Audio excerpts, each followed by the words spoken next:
Chelsea. So today we will learn about English.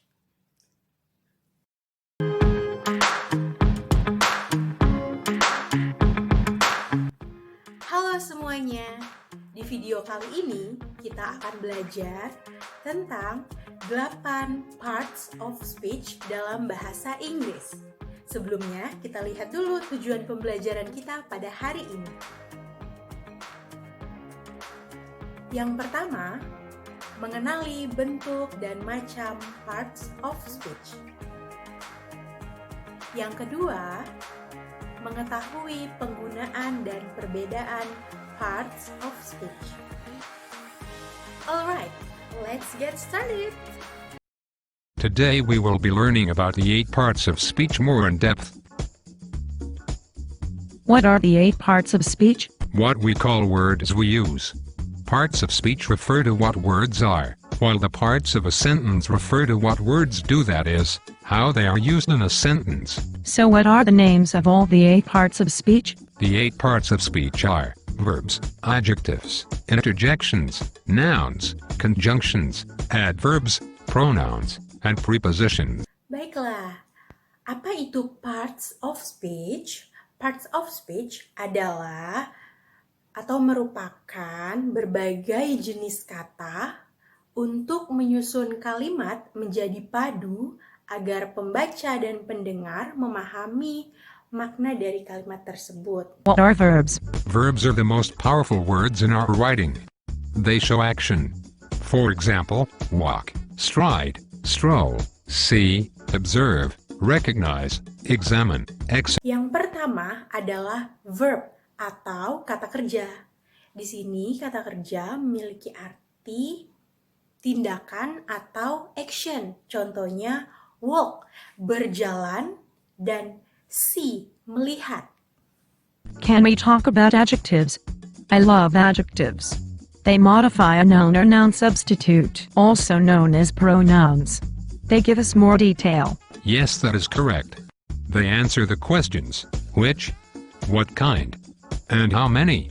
An adjective can be modified by an adverb, or by a phrase or clause functioning as an adverb. Some nouns, many pronouns, and many participle phrases can also act as adjectives. Ya, yang kedua adalah adjective.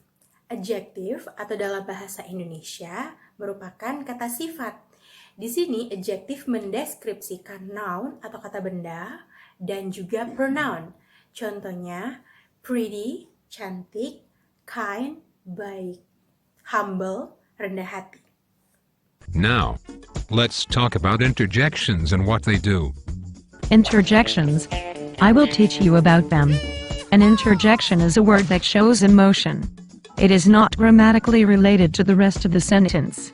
Interjections are usually 1 to 2 words that come at the beginning of a sentence. They can show happiness, sadness, anger, surprise, or any other emotion. Selanjutnya yang ketiga adalah interjection. Interjection merupakan kata yang mengekspresikan perasaan.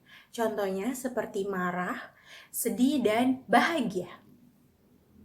You should tell them about nouns. Okay, all the naming words used to name or label are known as nouns. Everything is represented by a name and that name is called as a noun. Selanjutnya, yang keempat adalah noun atau dalam bahasa Indonesia disebutkan kata benda. Noun merupakan kata yang digunakan untuk menyebutkan benda, tempat, atau nama orang. Oh, yes, you're right. Now we will talk about conjunctions. A conjunction is a word that joins 2 or more words, phrases, or clauses. Think of them as gluing words. They glue words, phrases, or clauses together.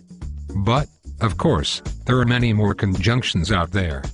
While all conjunctions perform the same basic function, there are 3 types of conjunctions: coordinating, subordinating, and correlative. Selanjutnya yang kelima ada conjunction. Conjunction berfungsi sebagai penghubung antara 2 kalimat sehingga menjadi satu kesatuan kalimat yang utuh. Conjunction ada 3 jenis, yaitu coordinating, subordinating, dan juga korelatif.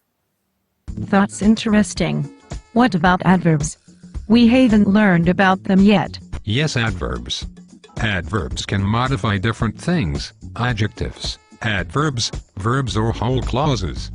They can behave quite differently from one another and yet still be classified as adverbs.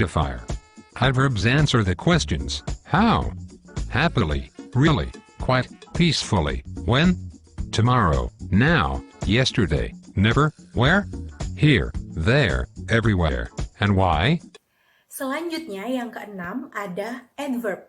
Adverb merupakan kata yang digunakan untuk menerangkan atau memberikan informasi terkait dengan verb atau kata kerja. A pronoun can replace a noun or another pronoun.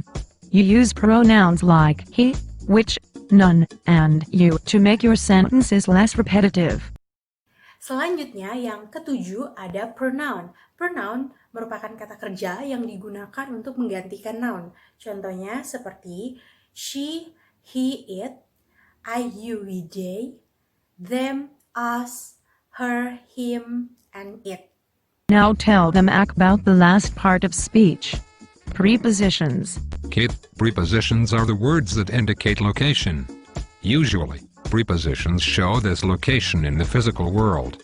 For example, on, in, beside, and behind are all prepositions. Ya, yang selanjutnya, yang ke-8 adalah preposition. Preposition merupakan kata yang digunakan untuk menghubungkan noun, pronoun, atau frasa dalam kalimat, dan biasanya juga mengidentifikasi tempat atau lokasi. Contohnya, in, at, on, in front of, beside, across, and behind.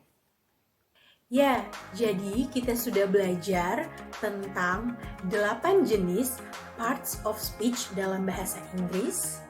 Yang pertama ada verb, adverb, noun, pronoun, adjective, conjunction, interjection, and the last is preposition. Well, I think that's all from me. Hopefully you understand well about the material, the 8 parts of speech. See you next video and thank you. I'm an icon, man, and my girl about a 10.